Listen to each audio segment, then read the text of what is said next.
Dağ kimi qüdrətli, qolları qüvvətli, eşqə sədaqətli, hörmətli, izzətli, yigitli çoxlardı, dağlar oldu dağlar, dağlar oldu dağlar, dağlar oldu dağlar.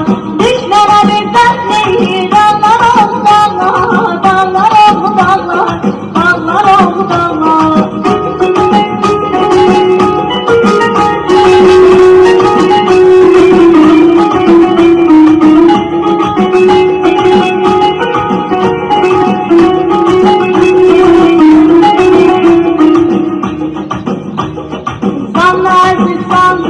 Dertlere dermanlı, yigit pehlivandı, şerce havaslandı, yigitli çobandı, dağlar oldu dağlar, dağlar oldu dağlar, dağlar oldu dağlar.